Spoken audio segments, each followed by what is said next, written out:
Rafales पर कपड़े डाल के छुपा दिया था। कमांड सेंटर्स खामोश हो गए थे, इनका रडार सिस्टम बेकार हो गया था। हमने इससे इसका आसमान ही छीन लिया। अपने आप को आईटी का चैंपियन समझे जाने वाला अब पाकिस्तान की जूती की नोक पर था। ये मैं आपको ख्वाब नहीं दिखा रहा, ये हमारे ईमान और गैर मुतज़लज़ल अज़म था। हमारा साइबर हमला इतना शदीद था,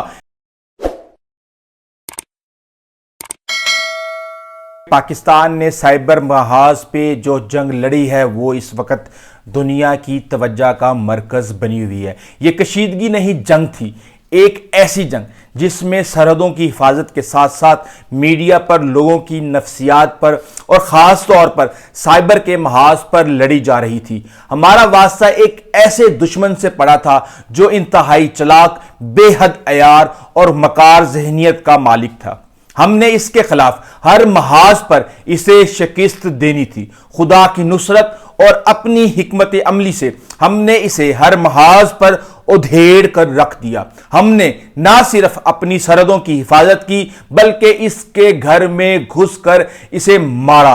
ऑपरेशन बनियान अल मरसूस के नतीजे में जहां हमने इस पर अपनी हैयत तारीख की बल्कि इसकी गवाही मगरिब और खुद अमेरिका ने दी। और ये ऑपरेशन बनियान अल मरसूस का नतीजा है कि दुश्मन ना सिर्फ सीज फायर करने के लिए मिडिल ईस्ट में बैठे हमारे खैर ख्वाहों के पास पहुंचा बल्कि इसने अपने फौजी इत्तेहादी अमेरिका के भी घुटने पकड़ लिए और अब वो मुज़ाकरात की मेज पर बैठना चाहता है। जंगी हालात में साइबर हमले किसी भी मुल्क के लिए इंतहाई खतरनाक साबित हो सकते हैं। ये हमले बिजली की फराहमी को मुअत्तल कर सकते हैं, अहम इमारतों और हस्पतालों के निज़ाम को मफलूज कर सकते हैं, फौजी मवासलात में रुकावट डाल सकते हैं और यहां तक कि हथियारों को भी नकारा बना सकते हैं। जंग के दौरान ब्लैकआउट पैदा करके, एटीएम मशीनों को बंद करके और आम शहरियों में खौफो हरास फैलाकर हुकूमत और फौज पर दबाव डाल सकते हैं।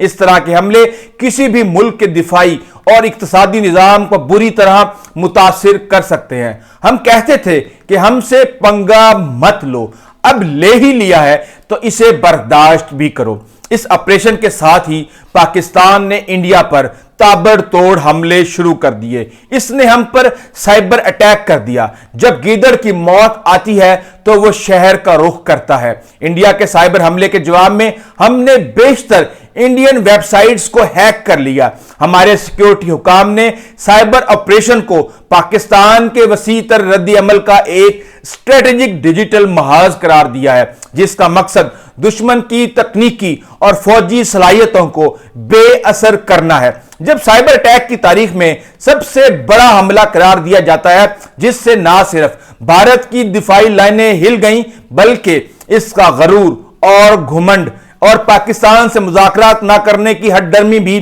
खाक में मिल चुकी है। हमने ना सिर्फ इनके राफेल तैयारों और $1.5 अरब का जदीद तरीन S-400 एयर डिफेंस सिस्टम को जिस पर इसे बड़ा नाज था को उड़ा कर रख दिया है बल्कि पाकिस्तान से अपने मिसाइल निजाम, ड्रोन्स, एयरफोर्स के बेहतरीन इस्तेमाल के साथ हमारे जैमिंग टूल्स ने इंडिया को खाक चाटने पर मजबूर कर दिया है। यह एक मॉडर्न, जदीद और स्मार्ट फोर्स का जवाब था। हमने 5 घंटों में अहम भारतीय फौजी और दिफाई ढांचा बेअसर कर दिया। आसमान पर कंट्रोल सबसे ज्यादा अहमियत रखता है। हमने इससे इसका आसमान ही छीन लिया। अब हमारे शाहीन इन आसमानों पर राज कर रहे थे और वो अपने त्यारे फिजा में ले जाने से डर रहे थे। उन्होंने अपने राफेल्स पर कपड़े डाल के छुपा दिया था और इनके कमांड सेंटर्स खामोश हो गए थे। इनका रडार सिस्टम बेकार हो गया था। इंडियन फोर्सेस ने दिफा करना था, वो सकते में आ गई कि हमारे साथ हो क्या गया है। और इसके साथ ही भारत को सबसे गैर मुतवक्का धचका पाकिस्तान की साइबर वार से लगा। अपने आप को आईटी का चैंपियन समझे जाने वाला अब पाकिस्तान की जूती की नोक पर था। हमारा साइबर हमला इतना शदीद था कि हमने महाराष्ट्र की रियासती इलेक्ट्रिसिटी ट्रांसमिशन कंपनी लिमिटेड को भी निशाना बनाया जिसके नतीजे में वहां बिजली बंद होने से मुकम्मल तौर पर अंधेरा छा गया जिसने रियासत के बिजली के बुनियादी ढांचे के बड़े हिस्से को गैर फाल कर दिया था और तमाम तिजारती और घरेलू मीटर के रिकॉर्ड मिट गए। हमने निगरानी करने वाले 2500 कैमरे भी हैक कर लिए, जिसकी वजह से इंडिया के अंदर चीजों की निगरानी और ऑपरेशनल सिक्योरिटी में शदीद खलल पड़ गया। पाकिस्तान ने इसकी मवासलाती लाइनों को, एयर ट्रैफिक सिस्टम को और हत्ता के डिजिटल डिफेंस कंट्रोल को भी गैर मौसर कर दिया। इंडिया जो कि इस इलाके का चौधरी बनना चाहता था, इसकी हालत यह हो गई कि इसको 70% इलाकों को बिजली की बंदिश का सामना करना पड़ा। यह मैं आपको ख्वाब नहीं दिखा रहा, यह हमारे ईमान और गैर मुतज़ल्ज़ल अज़म था कि हमारे साइबर स्पेशलिस्ट ने यह सब सच कर दिखाया। साइबर अटैक के मैदान में वाकईतन यह नाकाबिले यकीन बात लगती है, लेकिन दुनिया जहां के एक्सपर्ट इसको तस्लीम कर रहे हैं। जनूबी एशिया का जोग्राफियाई सियासी मंजरनामा अब हमने बदल कर रख दिया है अल्लाह ताला की मदद से। इसकी बरसों की आकड़ को हमने घंटों में पानी की तरह बहा दिया है। हमारा साइबर हमला इसराइल का स्ट्रिक्स नेटवर्क हो या रूस का यूक्रेन के पावर ग्रिड पर साइबर हमला, रूस का यूक्रेन का मवासलाती सैटेलाइट को नकारा करना हो या जॉर्जिया की हुकूमती वेबसाइट को गैर फाल करना से बढ़कर था। हमने बीजेपी की ऑफिशियल वेबसाइट हो या crime research investigation agency Hindustan aeronautics limited की साइट हो या border security forces, all India naval technical staff association हो या यूनिक आइडेंटिफिकेशन अथॉरिटी समेत 20 अहम वेबसाइट्स को हैक कर लिया और वहां पे पाकिस्तान का झंडा लहरा रहा था। पाकिस्तानी साइबर माहिरीन ने भारतीय असम राइफल समेत डिपार्टमेंट ऑफ इकोनॉमिक एनर्जी और इंडियन डिफेंस प्रोडक्शन जैसी हसास वेबसाइट्स का डेटा लीक करके डार्क वेबसाइट पर जारी कर दिया, जहां इंडिया की फिरौनियत, अकड़पन और दहशतगर्दी के नाकाबिले तब्दील शवाहिद भी दुनिया के सामने रखे हैं। यह जंग सिर्फ बारूद से नहीं बल्कि इंटरनेट, मोबाइल, सोशल मीडिया और मीडिया से लड़ी जा रही थी। इन सब महाज पर हमें अल्हम्दुलिल्लाह कामयाबी मिली है।